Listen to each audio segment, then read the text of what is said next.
I can pretty much guarantee that at least one of these has applied to you in your career so far.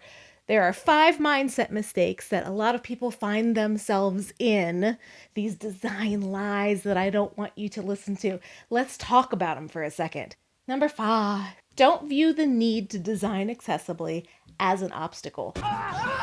Hey! People hear the words 508 compliance and they freak out a little bit. And don't you dare intercut this with footage of me freaking out. And I understand the word compliance. People don't like taking those required trainings and stuff. So when a designer hears I have to do compliance, they think automatically that it is a huge obstacle for them to incorporate into their design process. Developers, designers, stakeholders, everybody kind of has the same mindset. They all think that not only is this an obstacle, but it's just going to cost so much more money to design accessibly. Now, it might feel that it's taking more time to design that way in the beginning when you're just learning how to do it and how to apply it. But once that's ingrained in you, it just becomes part of your natural process, and it doesn't take any extra time to make a design that is accessible and inclusive. That ramp up time and cost is a lot less when you put it in the perspective of, hey, we get to the end of this, the product has been launched, and then suddenly it's not usable for a very large portion of people. Or someone slaps you with a lawsuit. And then you have to do everything all over again, effectively doubling your cost. And stakeholders don't like that. No! God, please, no! So maybe view accessible design as a major UX opportunity. When you design accessibly, you not only reach more people, you increase your revenue, your user adoption goes up, brand loyalty gets stronger, and all of those things are things clients and stakeholders absolutely love. Another mindset issue that we have is that we tend to design for one, maybe 2 kinds of disabilities. Now, this probably wouldn't be a problem if we had more physiodivergent and neurodivergent designers and developers. As it is, when the majority of the people responsible for creating a digital thing are neuro and physiotypical, if accessible design is planned for, what usually gets hit are color contrast, keyboard navigation, and captions. Left out of the equation is a whole plethora of people. People who might not have great internet connections, people with motor issues, and more often than not are neurodivergent people. So according to the World Health Organization, 15% of the population is living with some form of disability, and that is typically permanent physical disabilities. The CDC says that 20% of the population is neurodivergent. But when you take into consideration anybody with a temporary or situational disability, whether or not they have a broken arm or they can't see their screens because the light coming in the window is too strong, that number quickly grows to 100%. So make sure that when you're designing accessibly, you're not just serving a small portion of the population. Hello, Pixel. Meet Pixel.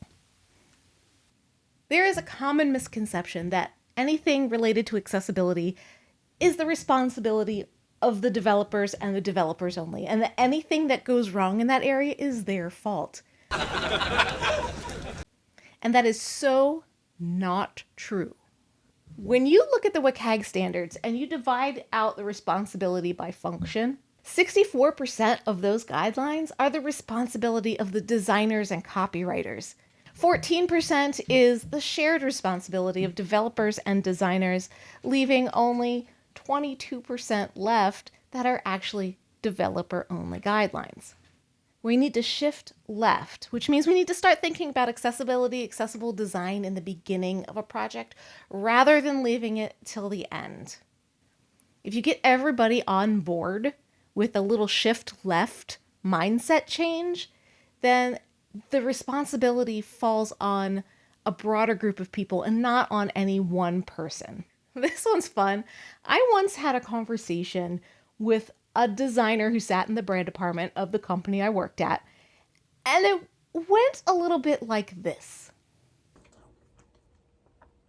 Hey, Bob. Yes? Now we got some problems with the color palette for the brand. We're using it in an accessible way. We got to tweak it so that it's more accessible to everybody. But look, we just can't design everything in black and white. That's not reasonable. And those words were actually spoken. I don't exaggerate. Maybe he wasn't eating a sandwich at the time. The point being, a lot of people seem to think, and I don't know why, they think accessible design means you have to make something boring and ugly and very simple and rudimentary, but that couldn't be further from the truth. Let's check out some websites that I was browsing earlier today. Let's check out Apple's website, okay? It's beautiful. So if I use my browser extension, that is the Wave evaluation tool, you'll see that it has zero accessibility error. There are zero errors, zero contrast errors. That's what we really want to look at, these errors right here. Good job, Apple. Next, Microsoft. Now, Microsoft is kind of like the gold standard for accessibility. The resources they give are fan-freaking-tastic. They do a lot of really, really, really good work. So let's check out what their wave score is. Oh, 2 errors. Oh, I think last time I checked this, they had 0. 2 errors and 0 contrast errors. So what does that mean? Details, here we go. There is an empty button on this page somewhere, and there's an empty link, but they're hidden from the styles. So they're hidden by styles, and they're empty. Screen readers are probably not going to pick up on it, so I'll give it a pass.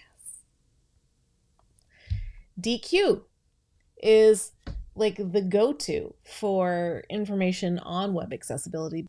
They have a free conference every year with all kinds of great information. I mean, you have to come here and check it out.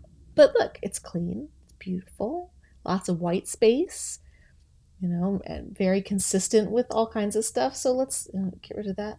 Let's check out what their score is. They have 28 errors. What the hell? Missing alternative text? What? Where? Hold the phone. Seriously? Analytics. Oh. Okay. They're tracking pixels. So they wouldn't have alt text on them. So sure, we have different parameters that we have to meet. We might have a few more constraints, but one of the things about working within design constraints means you have to be more creative. You have to push your skills to the limit. It's a mark of a truly great designer. And the last one, I have said it so many times, and I will say it until the day I die. This is a hill I will die on. Accessibility overlays are the lazy way out. I've actually been really surprised by the websites I go to and discover that they have an overlay. I was shocked to go to the Associated Press website and see that they have an accessibility overlay. Enable accessibility. Why? And if you're really not familiar with what overlays are, what happens is a company sees that they have a problem with accessibility on their website. They want a fast and easy way to improve accessibility. Great. What it does is puts this little widget on your website, and you see a little icon down in the corner. It looks like this. You click on it, it brings up all kinds of options to make things more accessible. The problem with that is that it hijacks the browser's normal behavior. So if a user really does need to use their computer differently in order to navigate a website, they've already got it set up. And when you put overlays on a website, sometimes that messes up everything that's already set up. Not to mention that you can put an accessibility on overlay on there as much as you want, but it's not going to fix bad alt text. It's not going to check the accessibility of your HTML videos, your HTML5 stuff, your PDFs, the links that you have people download. It's not going to check any of that. There are some simple ways that you as a non-designer or developer can make your website more accessible. And I'll actually make a video about that later. So if you want to learn some more, go ahead and subscribe. And there might be some useful information in this video right here. So why don't you go ahead and take a look. It'll make Pixel happy. Won't it, Pixel? Yes, it will. I got your tail. I really hope